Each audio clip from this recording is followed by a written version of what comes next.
सभी का इस दिव्य गाथा में, जहां महाकाल और उज्जैन की आभा आलोकित होती है।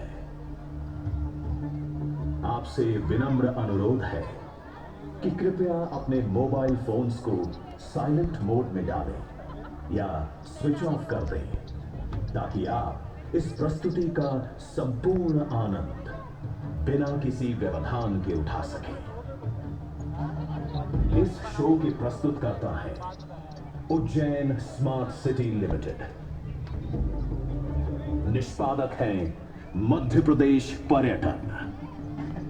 तो प्रस्तुत है महाकाल की शक्ति, उज्जैन की भक्ति।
की सबसे प्राचीनतम कहानियों में से आज हम वो कहानी सुनाएंगे जिसका सृजन पूरे ब्रह्मांड के सृजन से पहले हुआ। तब न देव थे, न असुर, न जीव था, न जंतु, न जल था, न अग्नि, न वायु, न भूमि। समष्टि के शून्य में विराजती एक शक्ति, कालातीत और कालों के नियंता।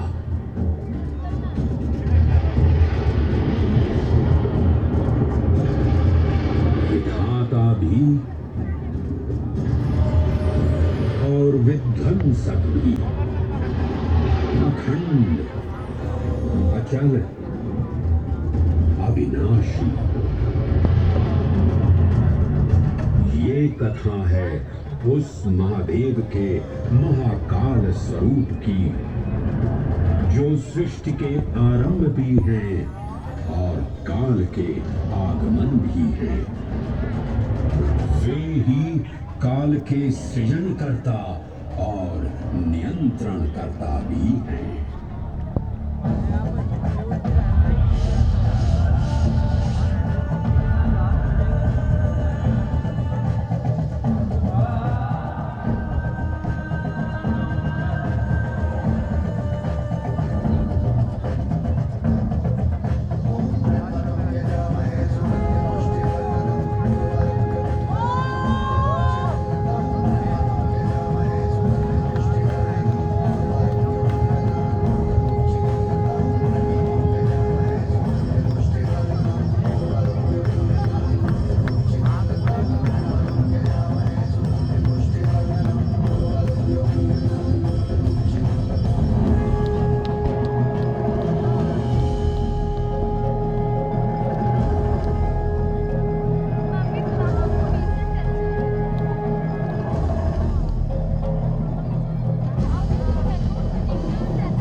निर्विकार होते हुए भी अपनी माया से विराट विश्व का आकार धारण करने वाले महाकाल।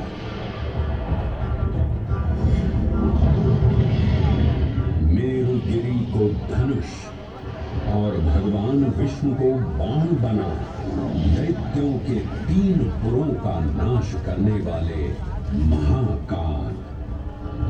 वो महाकाल जो तीनों लोकों में विद्यमान सभी शिवलिंगों में प्रधान है।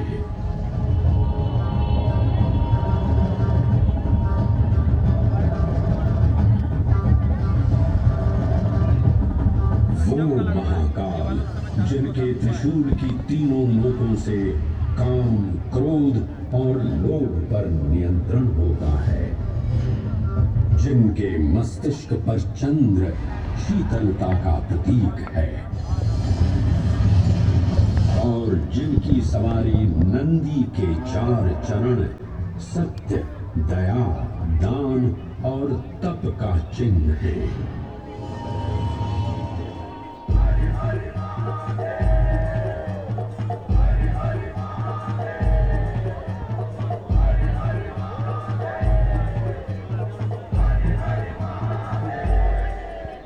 न पुण्यं न पापं न सौख्यं न दुःखं न मन्त्रो न तीर्थं न वेदा न यज्ञम् अहं भोजनमेव भोज्यं न भोक्ता चिदानन्दरूपं शिवोऽहं शिवोऽहम्।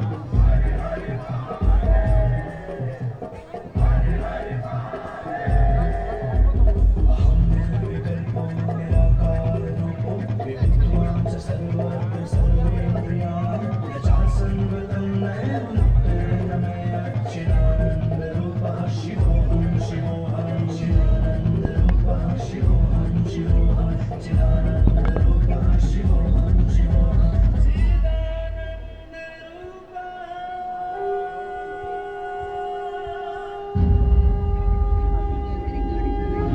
वराह पुराण में कहा गया है, नाभिदेशे महाकालस्तन्नाम्ना तत्र वै हरः, अर्थात नाभिदेश उज्जैन में स्थित भगवान महाकालेश्वर तीनों लोकों में पूजनीय है। आकाशे तारकां लिंगम पाताले हाटकेश्वरम मृत्युलोके महाकालम सर्वलिंगम नमोस्तुते। आकाश में तारक लिंग के रूप में, पाताल में हाटकेश्वर के रूप में और मृत्युलोक में महाकाल के रूप में स्थित भगवान शिव को प्रणाम। समस्त लिंग स्वरूपों में विद्यमान भगवान शिव को सादर नमस्कार। नाभिदेश उज्जैन का अटूट बंधन है महाकाल के साथ, जो महाकाल स्तोत्र में उल्लिखित है। उज्जयिन्यां महाकालम महाकालेश्वरम हरम महाकालम महायोगिनम नमामि पार्वती पतिम। तो चलिए मैं आपको कथा सुनाता हूँ इसी महान उज्जैन नगर की। उज्जैन, जिसे संस्कृत साहित्य में अवंतिका, विशाला, कुशस्थली, पद्मावती, कनकश्रृंगा, स्वर्णश्रृंगा, प्रतिकल्पा, कुमुदवती और अमरावती के नाम से पुकारा गया। उज्जैन, जो मनुष्य को मोक्ष प्रदान करने वाली 7 नगरियों में से एक है। उज्जैन, जहां 84 महादेव का आशीर्वाद प्राप्त है। उज्जैन, जिस पर सदा ही कृपा रहती है महाकाल की। यहाँ सतत क्षिप्रा नदी की निर्मल धारा बहती है। डमरू के नाद से जीवन को ऊर्जा मिलती है। घंटियों की झंकार मन को आनंदित करती है और यहाँ का आकाश शिव आशीष स्वरूप है। श्मशान ऊषर क्षेत्र पीठम तु मनमेव च पंचकत्र न लभ्यते महाकाल पुरद्दते। अर्थात यहाँ पर श्मशान, ऊषर यानी अनुपजाऊ भूमि, क्षेत्र अर्थात पवित्र भूमि, पीठ यानी शक्ति स्थान और मन अर्थात आध्यात्मिक शांति का स्थल पांचों एक ही स्थान पर उपलब्ध हैं। ये संयोग महाकाल की नगरी उज्जैन की महिमा को और गरिमामय बना देता है। उज्जैन के इस अलौकिक स्वरूप से प्रभावित हो महाकवि कालिदास अपने काव्य मेघदूत में लिखते हैं, हे जलधर, यदि महाकाल के मंदिर में समय से पहले तुम पहुंच जाओ तो तब तक वहां ठहर जाना जब तक सूर्य आंख से ओझल न हो जाए। शिव की संध्याकालीन आरती के समय नगाड़े जैसी मधुर ध्वनि करते हुए तुम्हें अपने धीर गंभीर गर्जनों का पूरा फल प्राप्त होगा। ये संध्या आरती जिसे कालिदास ने सराहा है अत्यंत महत्वपूर्ण है, क्योंकि ये वो प्रहर है जब सभी देवी देवता गंधर्व यहाँ उपस्थित होते हैं।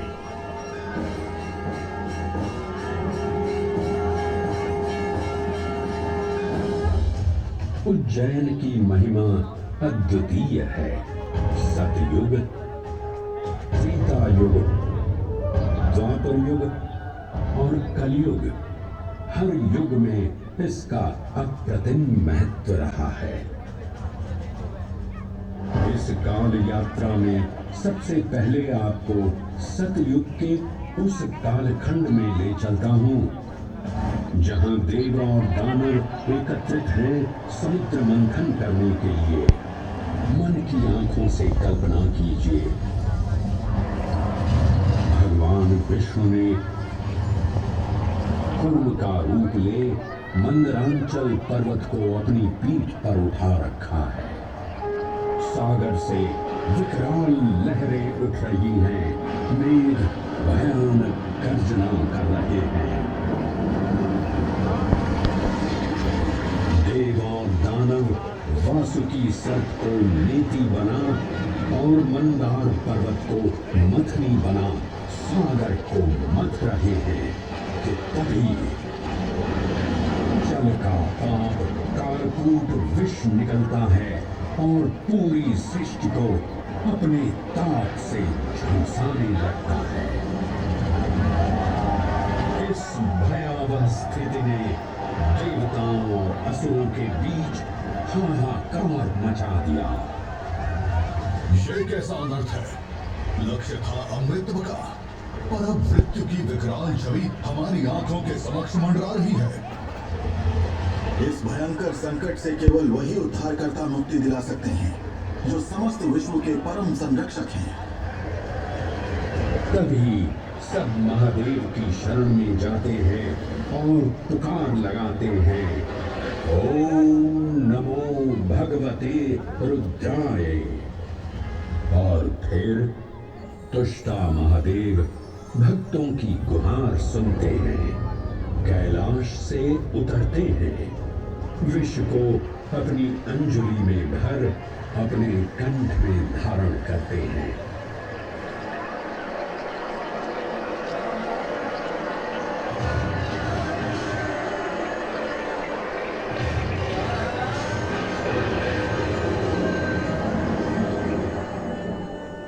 अंततो गत्वा सागर मंथन से अमृत कलश प्रकट होता है।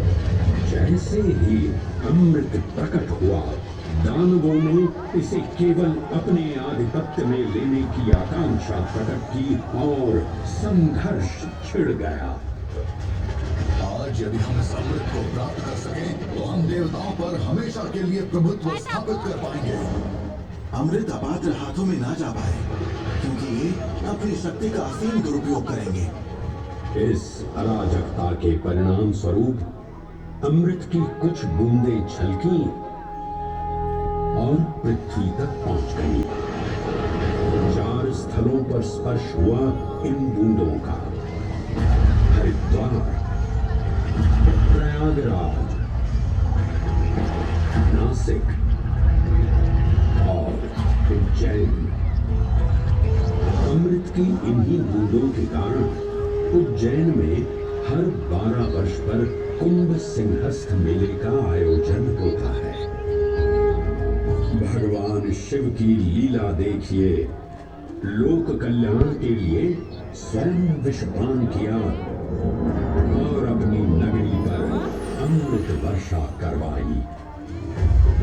अमृत की पावन बूंदों से अभिसिंचित ये दिव्य उज्जैन भूमि रामायण के पृष्ठों में भी सम्मिलित हुई।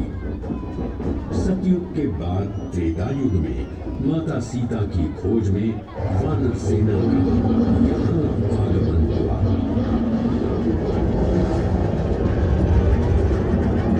समय की इस यात्रा के माध्यम से अब प्रवेश करते हैं वाल्मीकि रामायण के किष्किंधा कांड में। वानर राजा सुग्रीव अपने यूथपतियों से सभी प्रमुख स्थानों पर जाने के लिए कहते हैं और उन्हें अवंती नगर यानी उज्जैन जाने का आदेश भी देते हैं। मेखला, उत्कल के क्षेत्र, दशर्न के नगर, आम्रवंती, अवंती और विदर्भ के राज्य, साथ ही माहिष्का के आकर्षक राज्य में भी पूरी तरह से खोजना होगा। एक युग भगवान विष्णु के राम अवतार से संपृक्त और अगला युग उन्हीं के एक और दिव्य अवतार से समरस होना, ये अद्वितीय संगम केवल उज्जैन में ही संभव था। परंतु एक क्षण ठहरिए और ध्यान से सुनिए। ये हैं महाकाल के 1008 दिव्य नाम।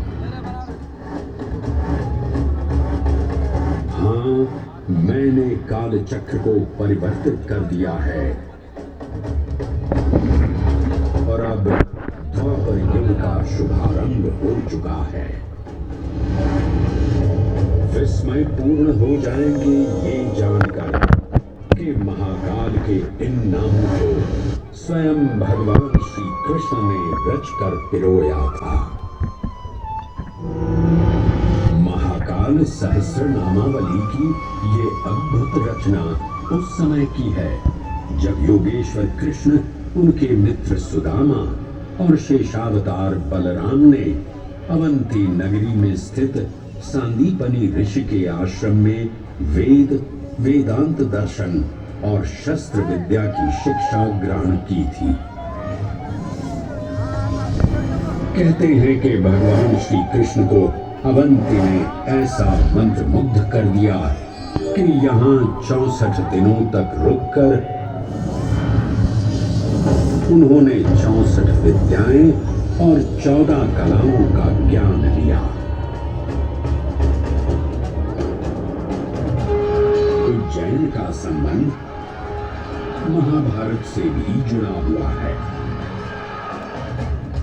इस महान महाकाव्य के वन पर्व में उल्लेख किया गया है कि महाकालेश्वर मंदिर में स्थित कोटि तीर्थ जल का स्पर्श मात्र करने से अश्वमेध यज्ञ के समान फल प्राप्त होता था।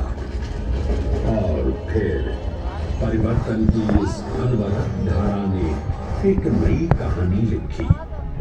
उज्जैन में उदय हुआ मौर्य वंश का। सम्राट बिंदुसार ने अपने पुत्र अशोक को उज्जैन का राज्यपाल बनाया और समय के साथ अशोक के शासनकाल में धर्म का विस्तार हुआ। मौर्य वंश के पश्चात विभिन्न राजवंशों, सम्राटों और नरेशों ने उज्जैन की सेवा की।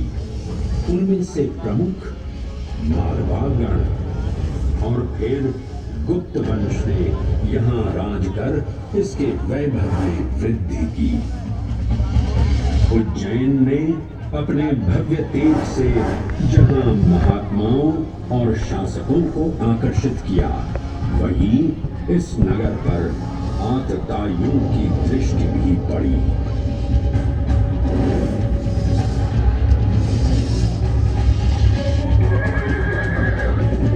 शक मध्य एशिया की खानाबदोश जनजाति थी, जिन्होंने उत्तर पश्चिमी और मध्य भारत के कुछ हिस्सों पर आक्रमण कर अपना शासन स्थापित किया। ईसा पूर्व प्रथम शताब्दी में जब भारत शकों के अत्याचार से ग्रस्त था, तब उन शकों ने उज्जैन पर भी कब्जा कर लिया और फिर उज्जैन में उदय हुआ एक तेजस्वी योद्धा, महाराज विक्रमादित्य का। एक तरफ शकों का बल तो दूसरी तरफ विक्रमादित्य का अद्वितीय पराक्रम। विक्रमादित्य की तलवार महादेव के तीसरे नेत्र सी चमकी। प्रचंड युद्ध हुआ। महाकाल की कृपा से शूरवीरों ने शकों को परास्त किया और उज्जैन में गणतांत्रिक शासन स्थापित किया।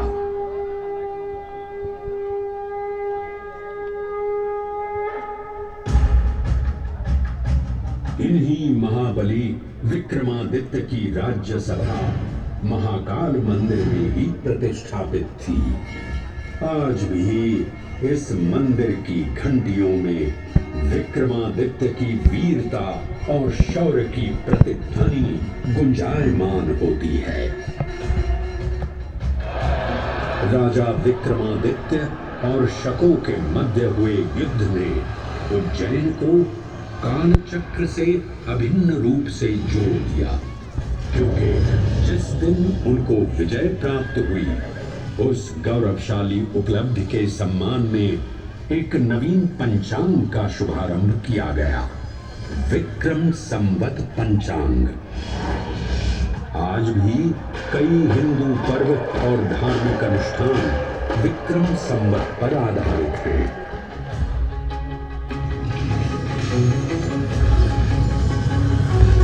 पृथ्वी की भौगोलिक कर्क रेखा इस पावन उज्जैन भूमि से होकर गुजरती है।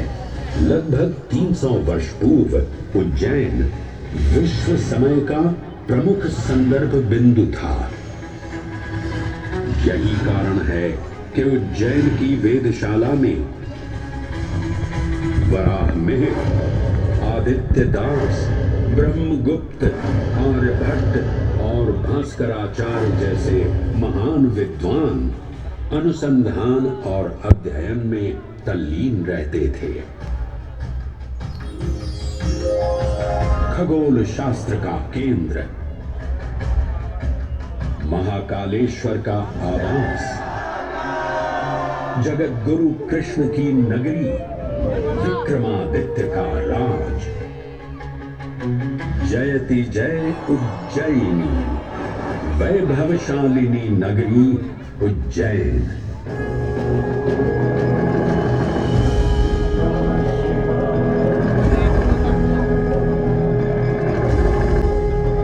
श्वासों को शिव मंत्र से अलंकृत कर, मन को भाव की गंगा से निर्मल कर, जो भी उज्जैन में महादेव की शरण लेता है, उसका कल्याण होना निश्चित है।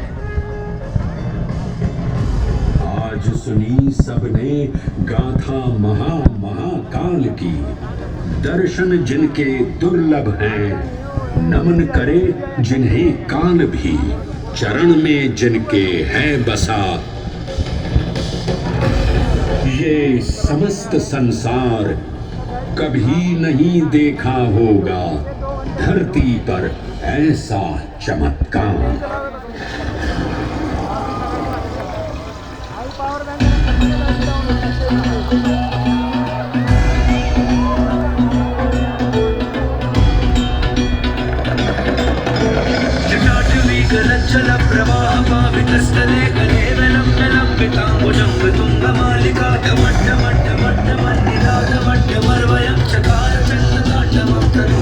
Shiv Shiv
Thank you.